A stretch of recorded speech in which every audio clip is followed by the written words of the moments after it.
Something for Alan, who is in Europe. So for this week, there are 3 lectures. I'm going to talk to you about planning and logics. And today we're going to kind of wrap up the planning and start logic. Okay. So this is the lecture overview. I was planning to use my pencil to add information to the slides, but it doesn't work. So I'm going to try to make it up with the pointer and write it on the whiteboard. We're going to recap like the strips representation, which is the basic representation for planning, and then we're going to recap forward planning, which is again a very simple way to perform planning, which is consistent to other techniques you have seen in the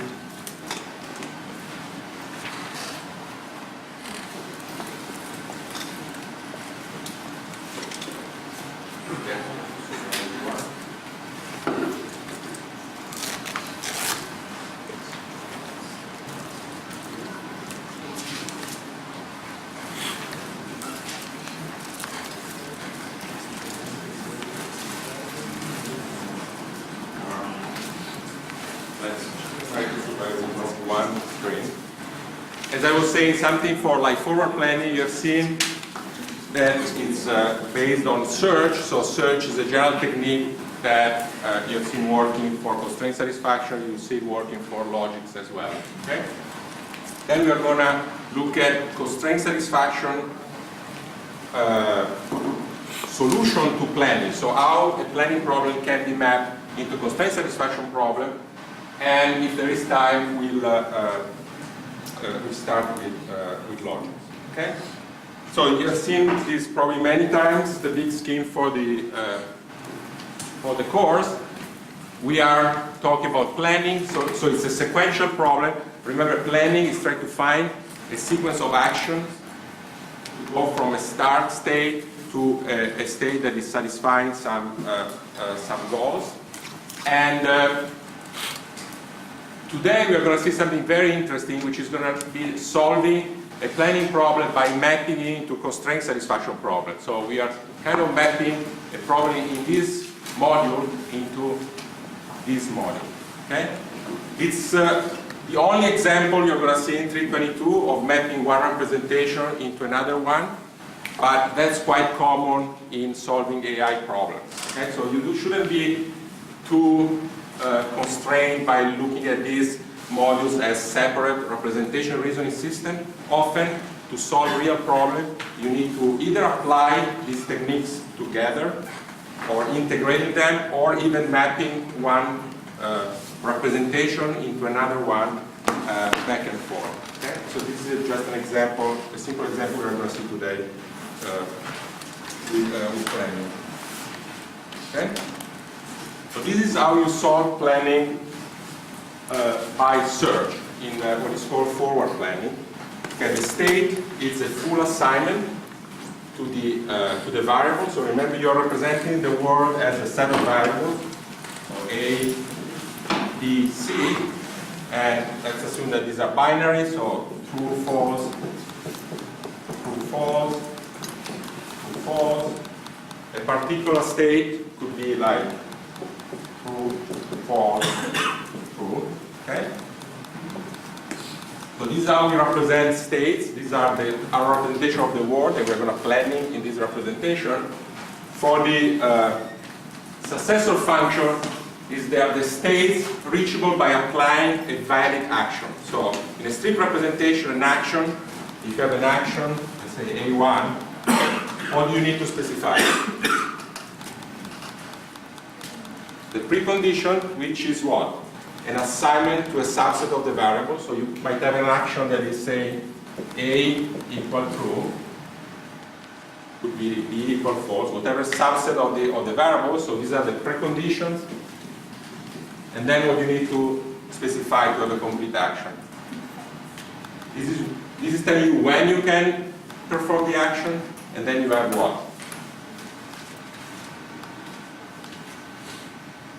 the effects of the action. So what is going to change in the world when you have performed the action. And the effects are also a subset of the variables assigned to values. So it could be B equal false. Okay? This is a specification of an action in the strict representation. And what about this action would be applicable? Let's say you that the successor function, the state is reachable by applying a valid action. Would this action be valid in this state? S1.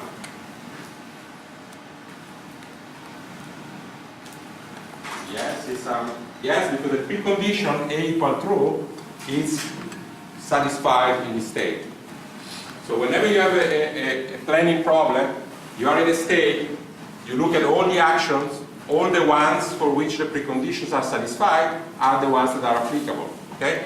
And by applying them, you create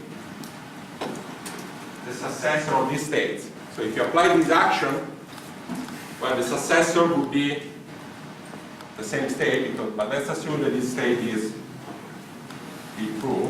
So the successor state, by applying A1, would be true, false, true.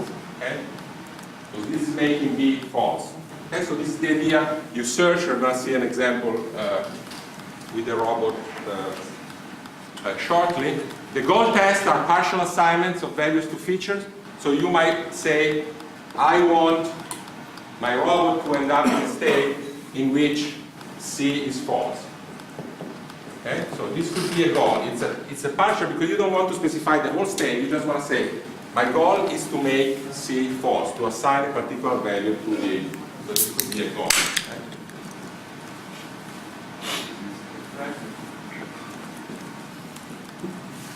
Okay? And then what you need, in addition to that, for specifying planning and search, well, a solution is a sequence of actions. So when you keep applying action to states, at the end you want to reach a state that is satisfying the goal, well, the whole chain of actions that is going from the initial state to a state satisfying the goal is the plan, is the solution. So it's a sequence of actions that you're looking for. And then also, if you can, you want to specify a heuristic function. Why do you want the heuristic function? Why if you have a search problem? Yeah? The search is massive and it can make the problem more tractable. For instance, by applying A star or whatever, it's a heuristic and informed search. The better is your heuristic, the simpler is going to be your problem, because I don't know if you have trace A star compared to that first, you see that your search is zooming to a solution because the heuristic is informative. You just follow the right path. You're expanding the right state. Okay? And in this case, for planning, one heuristic is this ignore the list, so delete the list. So you are kind of simplifying the planning problem by removing some effects.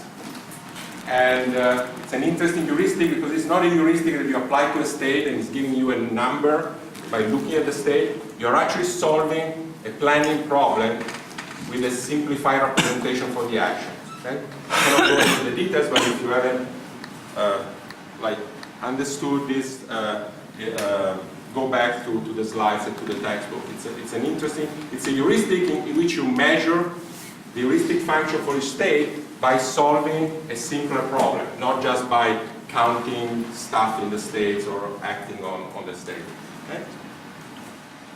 So let's quickly go through the example that you have seen for the robot or a particular instantiation of forward planning. The robot, you remember, I'm writing it down because we're going to use it for the mapping to CSP. For the state of this robot, you have the location, so the variable location, which can have 4 values, the 4 rooms at the top. Then you have robot as coffee. binary.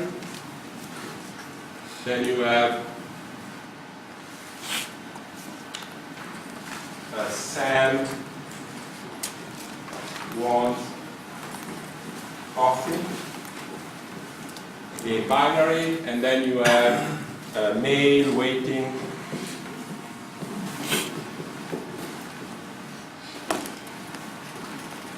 and Rob, the robot, as male.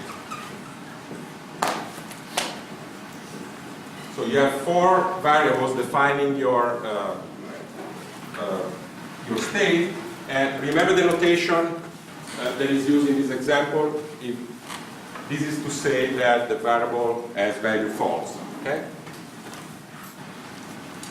So the picture up here is telling you what is the start state. There is the robot doesn't have male, doesn't have the coffee. There is male waiting and Sam wants coffee, which is specified by this vector of 5 variables. And this is the first expansion by considering the actions that can be applied: pick up coffee, move to CS, move counterclock to CS, move anti-counterclock from CS. So the robot is in CS, can go here, or can pick up the coffee. And you can see that the new state is different because after picking up the coffee, the robot has coffee. Okay, it comes through, it was false here. And so with the strips representation, you can do planning with search, and this is the full search space for this problem. And if the goal is for Sam not wanted coffee, what is the solution? Given the solution is defined as the sequence of action that gets us from the start to a goal. Okay, well, doing nothing is not a solution because Sam wants coffee. So how you find out what is the solution? Well, you find a state in which the goal is satisfied, and this is the only state in the search graph. So the solution is the path from the initial state to the goal state, to a state satisfying the goal. Okay? Any questions on this summary of strips representation? Once you have represented your domain as a bunch of features and you have your actions with precondition effects, you can solve the problem just by searching. Whenever you find a state that satisfies the goals, the path from the initial state to that state is the solution. Okay? Any? Okay, so now we're going to see how we can map this representation into a constraint satisfaction problem and then solve the same planning problem as a constraint satisfaction problem. Okay? So we map strips representation into constraint satisfaction. What do you need to do? What is a constraint satisfaction problem? Variable domains and constraints. Okay, so we are going to find out what are the variables. What do we need to represent as variables from the strips representation in our new constraint satisfaction problem? The strips variable, the value of the strips variable, the strips action, the strips precondition. Do you have the card with you? You might want.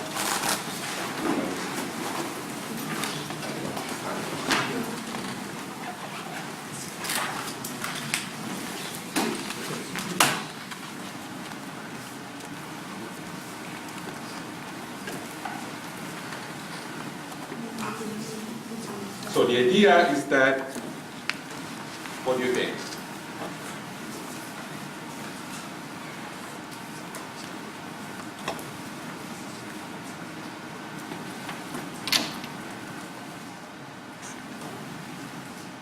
so the solution is, most of the ones using it, is that you want to represent both the variables, so you want to represent your state as a bunch of variables, but also you want to represent your action as a bunch of variables. To represent whether an action is going to be performed or not in a certain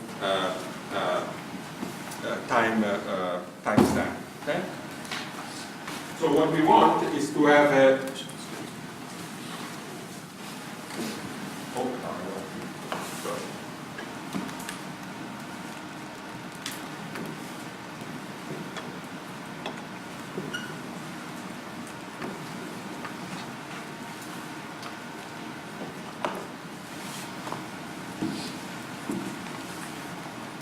we want to have for each strips variable, we want to have a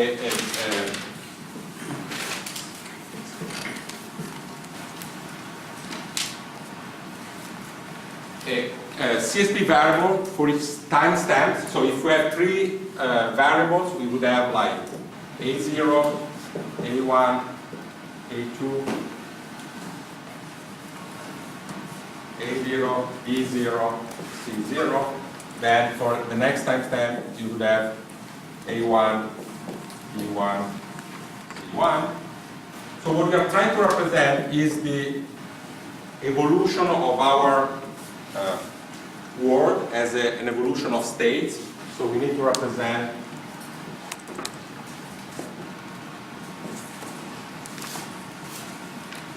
and then assuming that in we have 2 actions, A1 and A2, we also want a variable for each action at each time step.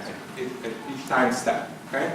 So this will be 0, 1, and 2 as time is evolving. So we want A1, 0, A1, A2, 0, and then A1, 1, A2, 1. Okay? So for each variable, for each action, you have a instantiation at each time step. Okay? And these are, so the values for this variable are just the values we have for in the strips representation. The value for this action, these are binary, true, false, and they represent whether this action is going to be performed at that time step. Okay?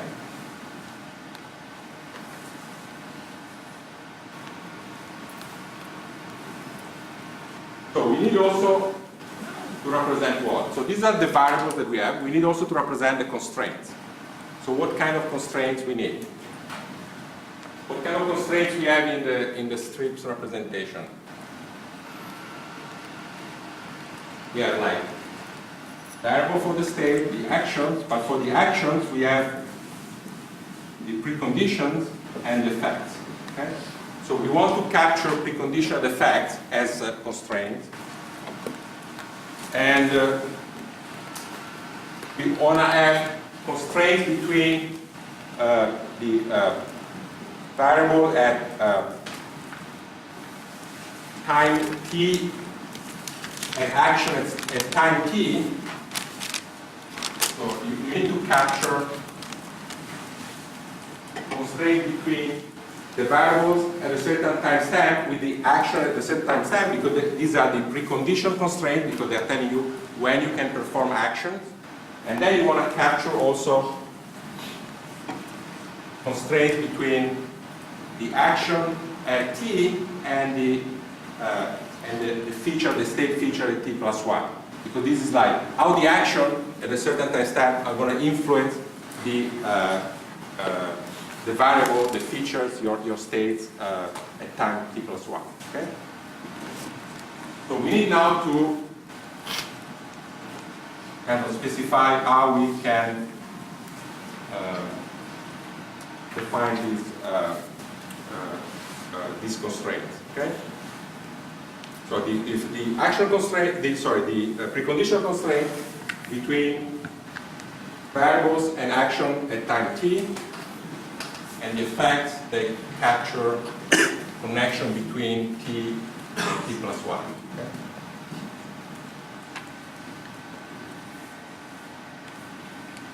Okay, the precondition already said, we try to capture this connection between a state and the action that are applied to that state.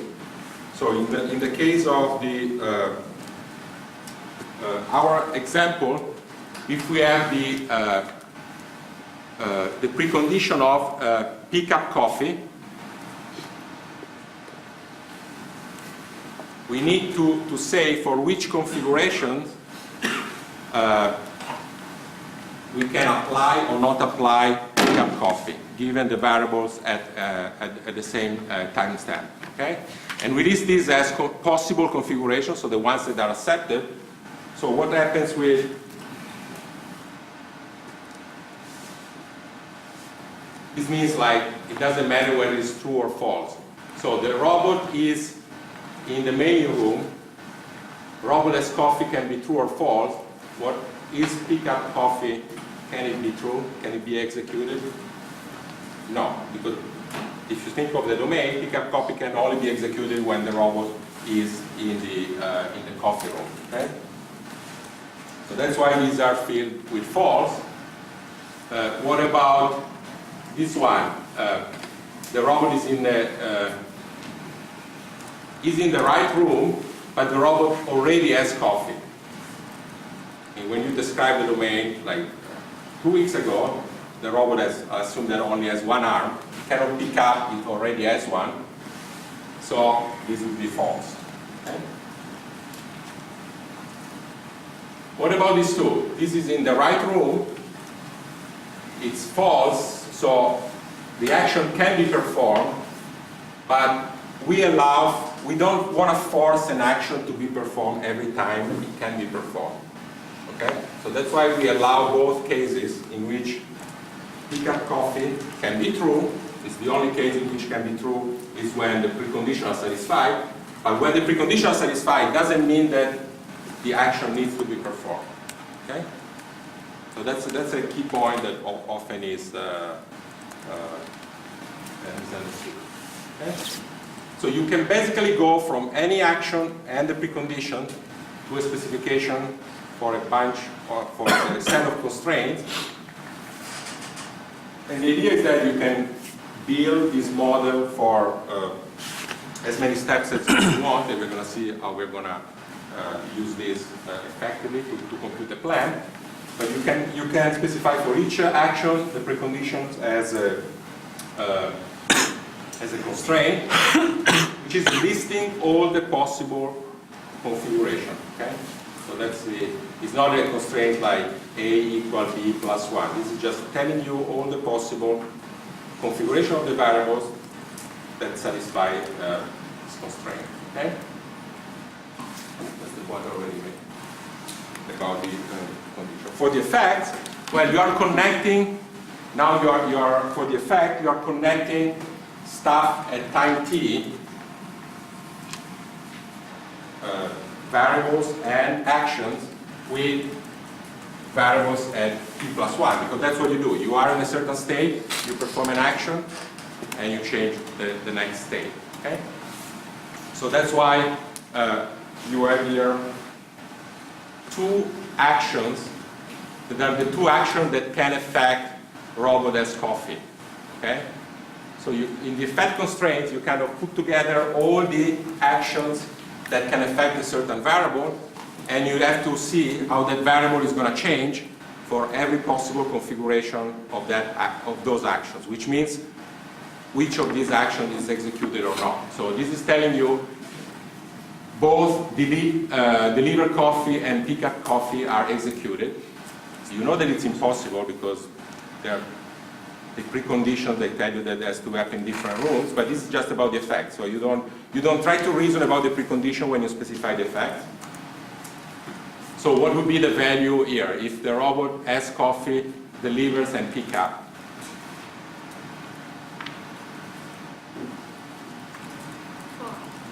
False. But you're thinking, well, it depends what it does first.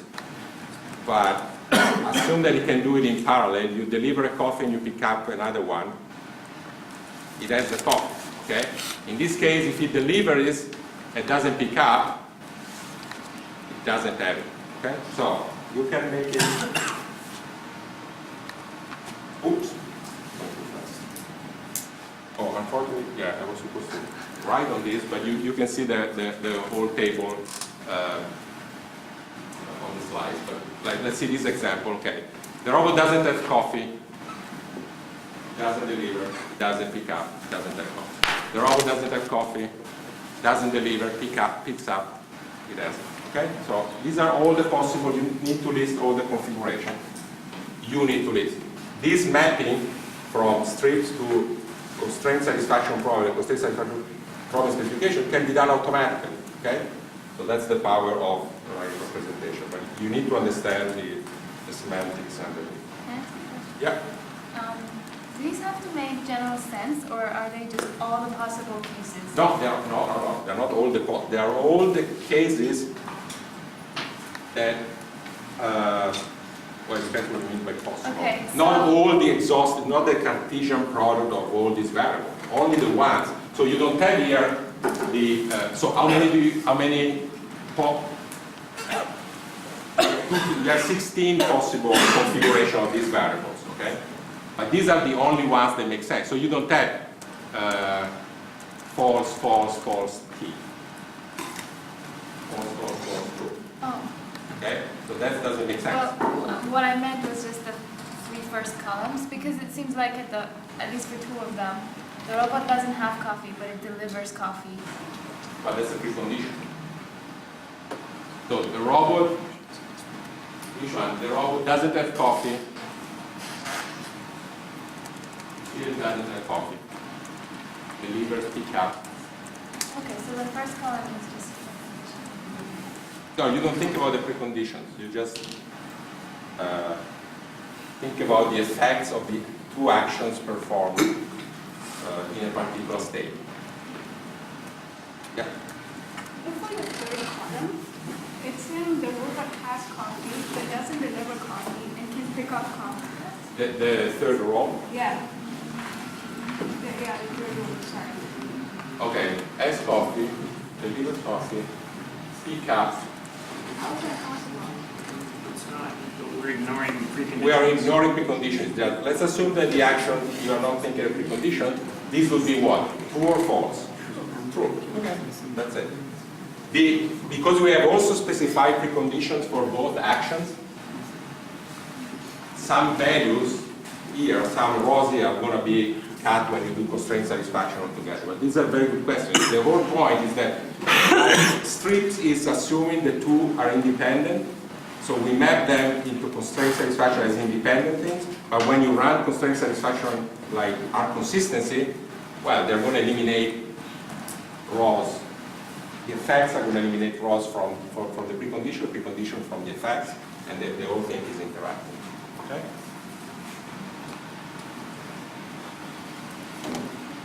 Okay. We also have constraints on the initial variables, so the variables at the step 0, and also on the variables in the final state. And remember, we can build this for k times steps, but at the end, we know the values of the variables in the initial state, so we kind of constrain them to have the value that they have in the initial state, and also we constrain the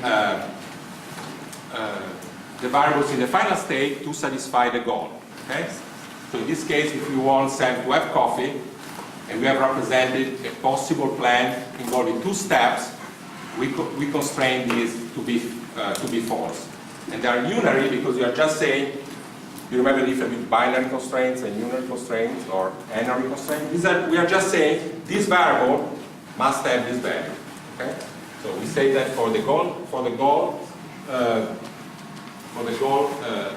states, for the final states, and for the initial state. Okay? Okay, so this is the basic we can build for any possible timestamp. If you want to do it for like 3, 4, we can do it. But now let's see what else we can do that is not, sometimes it's not possible or is not immediate in a strict representation.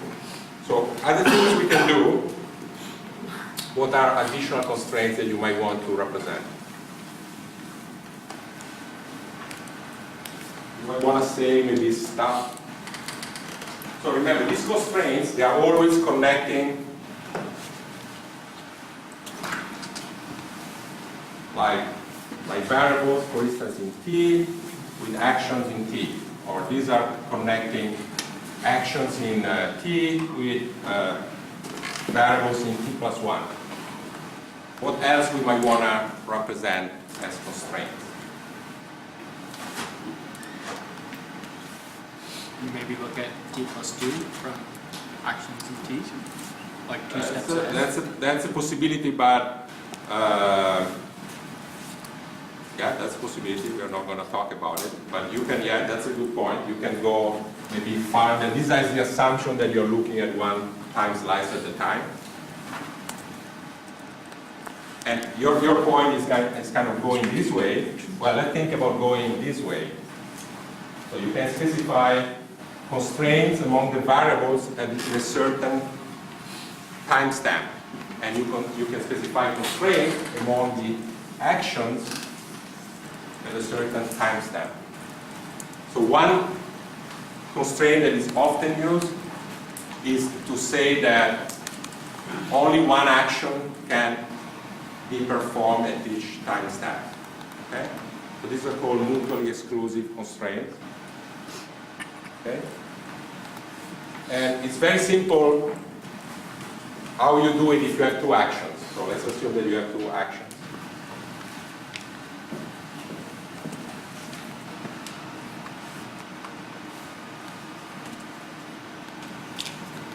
What is a constraint that is telling you that only one can be executed? Just true or false. You don't allow them to be both true for a certain timestamp. Okay? So that's something you can do.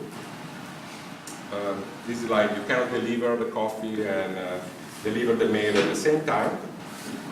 Yeah. So these would be indexed to a time step. So we might allow things to be mutually exclusive in one time step, but in another time step, for example, allow you have the flexibility, but typically if they are representing something that is true independently from time, yeah. you do it. But you could even after a certain time things become this For the first, say, K time step, we don't allow. Yeah. And thereafter. That's a good point. So we have to look at this one. So now let's look at the between variables specifying the states. You can have, for instance, something like I think we need to skip this in the interest of time. Something like saying that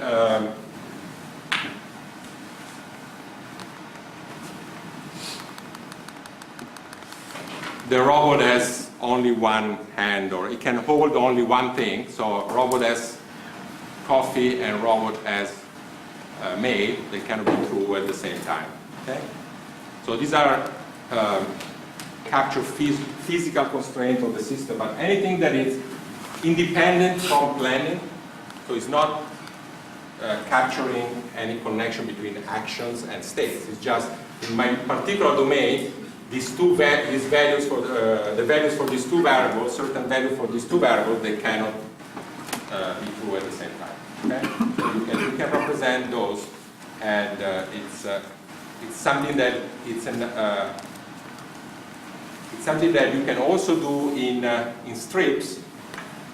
How will you do it? If you want to make sure that the robot cannot hold coffee and mail at the same time.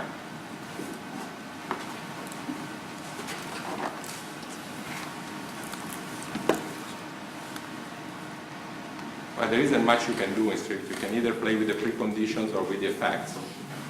So if you don't want your planner to end up in a state where the robot has both the email and the mail and the coffee, you need to make sure that when it's picking up the coffee, it doesn't have mail, and when it's picking up the mail, it doesn't have the coffee. So you can in strips, you will represent this by extending your precondition, which is what it's asking. But this kind of might be confused, kind of going back from the constraint satisfaction problem to the strips. So was confusing. Just go back and not part of the main.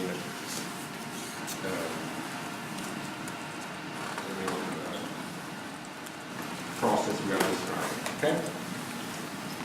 Okay. So now I just told you about how to map the representation, and I said you can do it for multiple timestamps.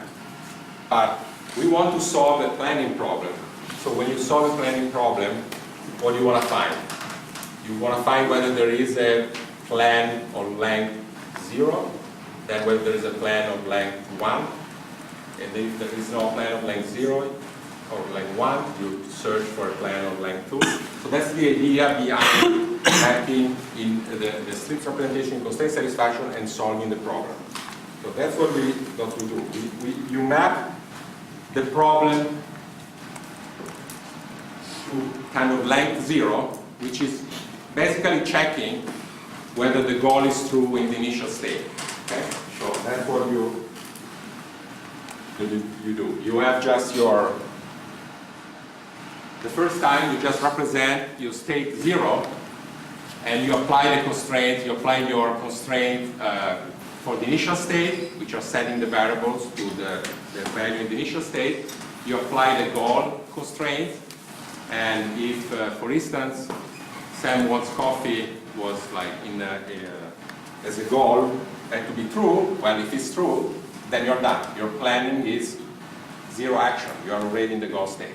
If that doesn't work, then you build the representation with like one step. So you have only one layer of actions. So you have your representation, state 0 and state 1. Then what do? You try to find a solution. What does it mean to find a solution? You solve, this is a constraint satisfaction problem. Once you have added the initial constraints and the goal constraint, you can solve this the constraint satisfaction problem. If there is a solution, this is going to set, what does it mean a solution for a constraint satisfaction problem? That you have an assignment to each variable.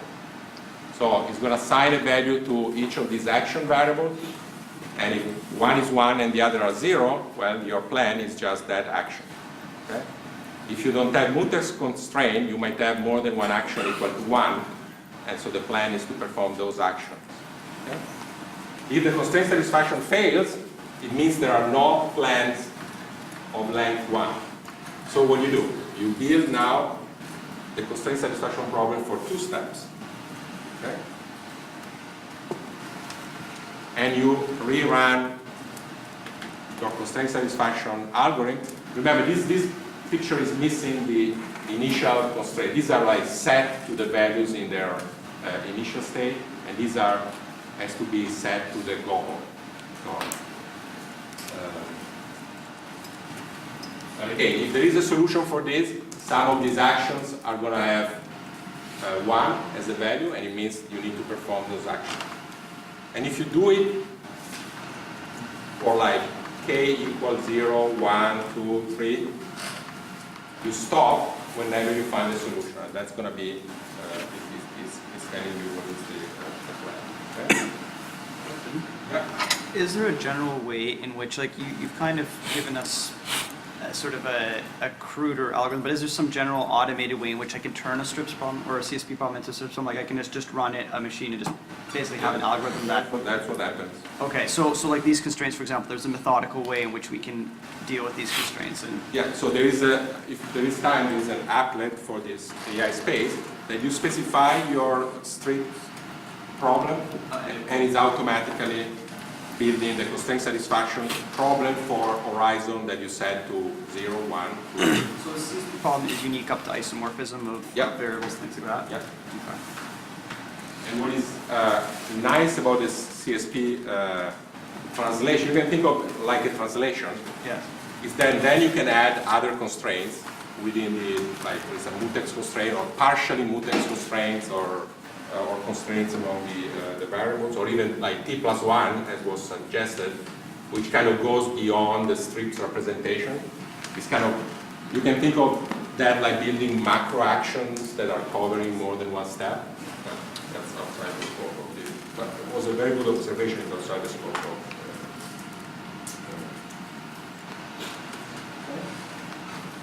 So this is the pseudocode, so this is code, I mean, it's not telling you how to build the precondition constraint, but that's the idea of what you do in this map strips into CSP with horizon H can be done automatically, okay? For n strips representation. Okay. This question is really important, so I want you to think about it. So what would you use? You use stochastic local search, R consistency, or it doesn't matter? When you solve, remember, this is like mapping a strict representation into constraint satisfaction, but then you need to solve the constraint satisfaction problem. So you have options. You have seen like stochastic local search, you have seen R consistency with domain splitting. Any preference, any?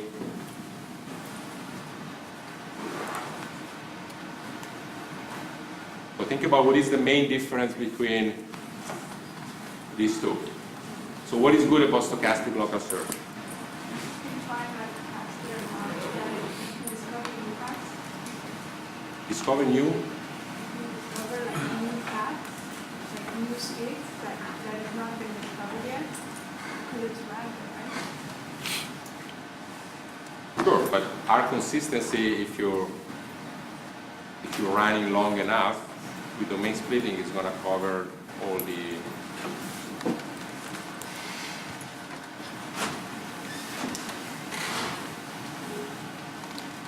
Stochastic local search can be much faster. Okay, it can be much faster. But what is the problem with stochastic local search? Guarantee of reaching global minimum in general. It's not guaranteed, and also it's not going to stop at a certain point telling you there is no solution. Okay? But that's exactly what you want to find out. You move to the next K. You expand your the length of the plan you're looking for only when you find out that for a certain K there is no solution. And that's something that stochastic local search is not gonna tell you. Okay? It could run forever and not telling you that there is no solution. So R consistent domain splitting are the way forward.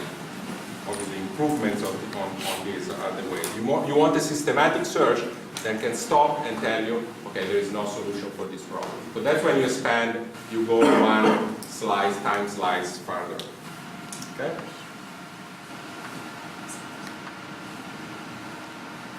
And I mentioned this applet. You can go just to give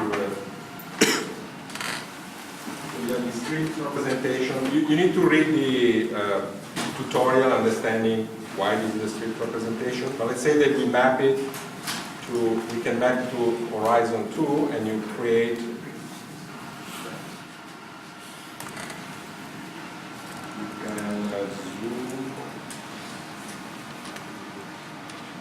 and obviously, this is the full coffee delivery problem, but you can even specify A, B, like this one, and then see how it is mapped into constraints. And then once you have it in this as a constraint satisfaction problem, you can go and inspect the constraints. Okay, so these are the precondition constraints. These are the this is an action. These are the effects constraints. Okay. And as you can see, you don't want to be the one specifying this kind of stuff. Okay? That's why it's done automatically, because when you start having lots of actions lots of variables and rich preconditions and rich effects, these tables, they are unmanageable. You need to understand that they are the semantics, but you're not going to be the one specifying that. And when I was talking at the beginning about AI being mappings between representation, I mean, these representations obviously are always mapped in an automatic way.